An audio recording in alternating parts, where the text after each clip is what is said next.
Hi guys, we're on chapter 7 of the Lemonade Crime. Chapter 7 is titled Due Diligence. Due diligence is taking the time and making the effort to do a reasonably good job at something, the opposite of negligence. Can we take a break now? Asked Megan, sitting up on her knees. She held the blue marker in her hand as if it were a lighted candle. Her fingers were covered with ink in all colors, and she had a pencil stuck through the base of her ponytail. Jessie was lying on her stomach with her whole box of colored pencils spread out in front of her.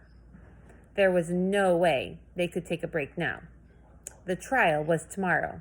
There was still so much left to do. She already interviewed the 5 witnesses who were going to testify: Paul, Ryan, Kevin, Malik, and Jack, to find out exactly what they remembered about the day of the crime when they were at Jack's house.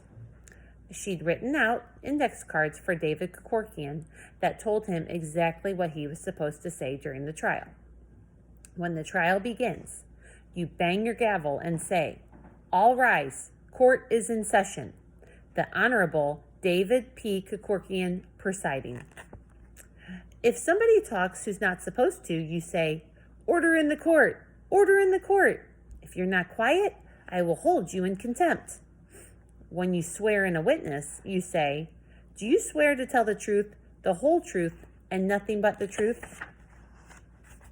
Now she was finishing up coloring the map that showed where each person would stand or sit during the trial, and she still had to write her closing argument.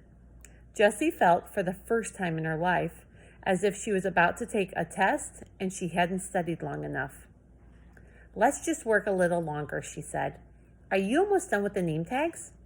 Megan showed Jessie the 12 jury name tags, the 5 witness name tags, and the judge's name tag. "Those are good," said Jessie. "Now you just have to do the ones for the audience." Megan groaned.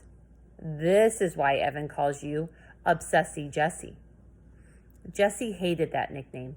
She hated all nicknames. Why had Evan told Megan about that? "I am not obsessed. I just work hard. It's called due." She thought for a minute, but couldn't come up with the name something. She scrounged under the papers that were scattered on the floor and found Trial by Jury, the booklet her mother had written. She started flipping through the pages. "But we've been doing this for hours," wailed Megan. "I want to go outside." "Due diligence," said Jessie. "That's what it's called. Doing your job so that later no one can blame you and say you didn't work hard enough." "Well, due diligence is boring," said Megan. She picked up the ruler that Jessie had been using to draw straight lines on her map and began to balance it upright in the palm of her hand. She was pretty good at it. Jessie was impressed. Suddenly, Megan asked, "Do you think you can really prove that Scott stole Evan's money?" Jessie felt her throat close up for an instant. That was the question she was most afraid of. That was the question that had kept running through her mind late last night as she lay in bed, trying to fall asleep. "I don't know. I'd better be able to." Jessie imagined standing up in front of the whole class and apologizing to Scott. It made her feel like throwing up. Jessie put the ruler down and flopped onto the floor, spreading her arms and legs out like a starfish. She picked up the map Jessie had drawn that showed where everyone would be in the courtroom.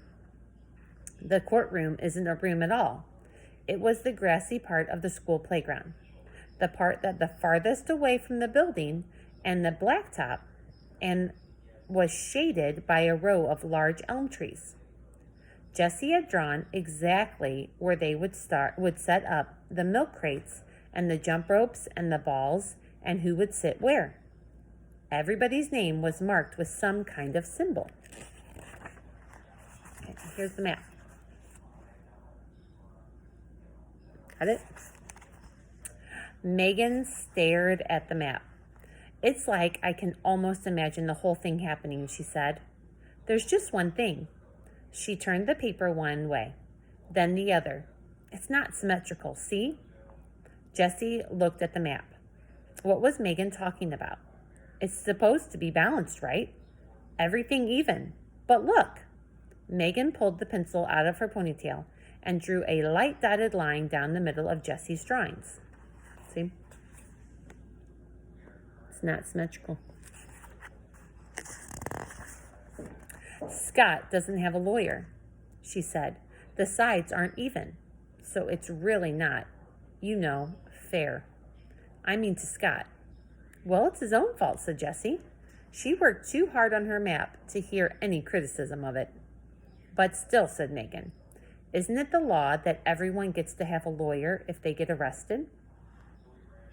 Even if you're poor, and even if no one likes you, and even if everyone thinks you're guilty, you get to have a lawyer. That's how they always do it on TV.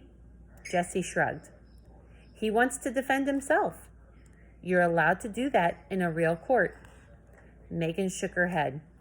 He only said that because there was no one left to pick. I mean, no boys. She looked at the map again. It just doesn't seem right. What are you saying? Jessie wished people would just be clear about what they meant. Are you saying I'm wrong? Megan crossed her arms. All I'm saying is that it isn't fair if Evan has a lawyer and Scott doesn't. And you know it, Jessie. You know it better than anyone else. You're the queen of fair. Another nickname.